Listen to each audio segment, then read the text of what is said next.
जय हिंद एस्पिरेंट, कैसे हो? उम्मीद है आप सभी बढ़िया होंगे। आज बात करते हैं दैनिक जागरण।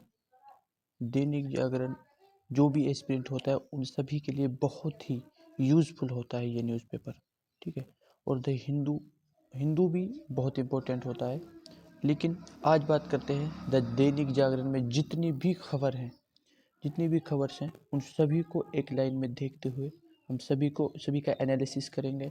और अगर आप यहाँ पर पहली बार आए हैं और आप डेली न्यूज़पेपर एनालिसिस करना चाहते हैं तो आप सब्सक्राइब लाइक ज़रूर करें, और कितना आपके लिए यूज़फुल रहा वो भी आप हमें कमेंट करके बता सकते हैं।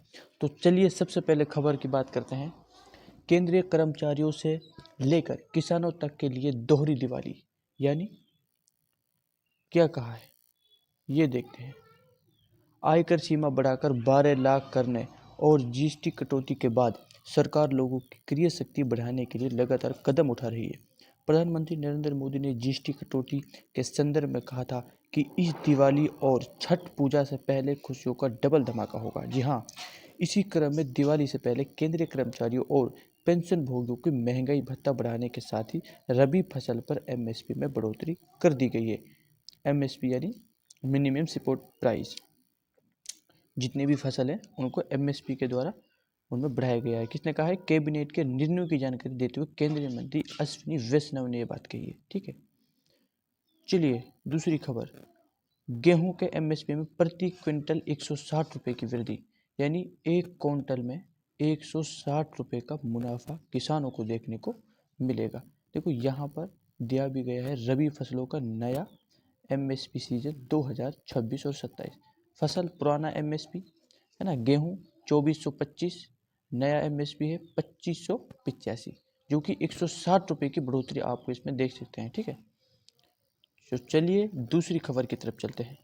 राष्ट्रीय स्वयंसेवक संघ के 100 वर्ष पूरे होने पर पीएम मोदी ने कहा, हमलों के बावजूद राष्ट्र निर्माण के ध्येय से नहीं डिगा आरएसएस, ठीक है। आरएसएस जो है आपको मैं बता देता हूँ, आरएसएस की स्थापना 1925 में हुई थी, ठीक है, 1925 में हुई थी।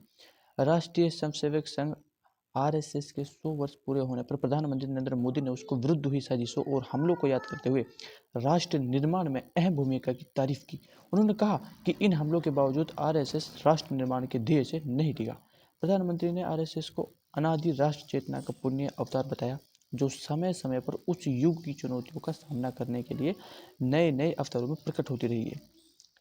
इस अवसर पर प्रधानमंत्री स्मारक सिक्का और विशेष डाक टिकट भी जारी किया। उन्होंने कहा कि ये पहला सिक्का है जिस पर भारत माता की तस्वीर है। जी हाँ, पहली बार भारत माता के चित्र वाला सिक्का जारी किया गया है। ये बहुत बहुत बड़ी बात है। चलिए अगली खबर की तरफ।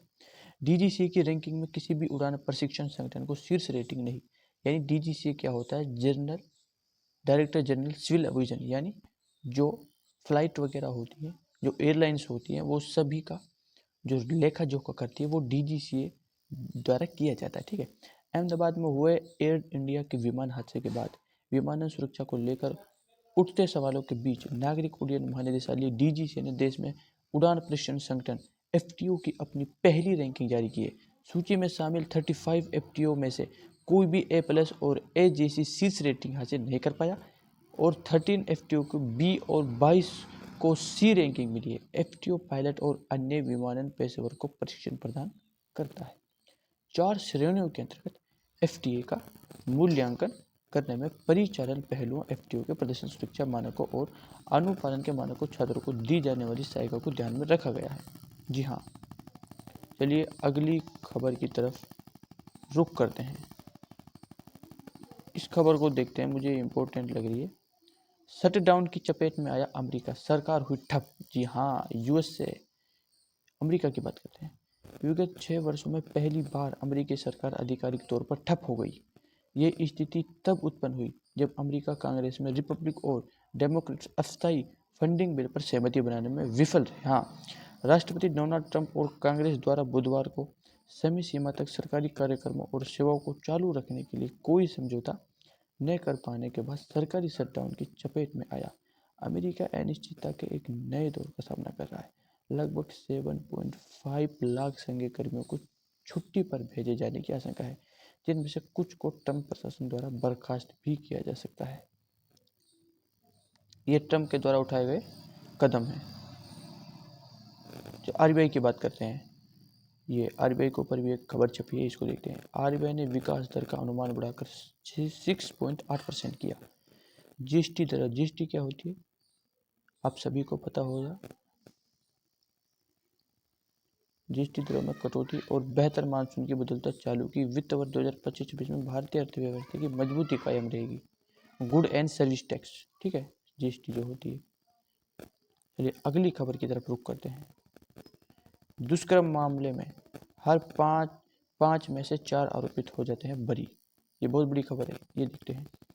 दुष्कर्म के मामले में सख्त कानून परिविधानों का अवसर आरोपित को सजा दिलाने में नजर नहीं आ रहा है।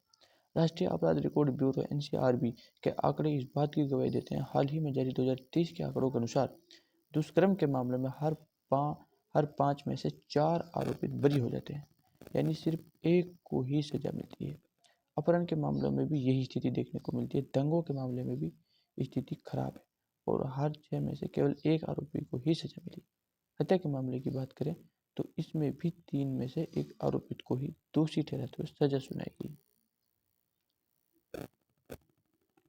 तो दोस्तों जो इम्पोर्टेंट खबर थी वो मैंने आपको बता दी है, ठीक है। दैनिक जागरण के अंदर जो इम्पोर्टेंट खबर थी वो मैंने आप सभी को बता दी है। अगर आपको यूज़फुल लगा हो तो सब्सक्राइब आप ज़रूर करें और अगली खबर के बारे में रुख करेंगे, वो भी आप हमें बता सकते हैं। धन्यवाद।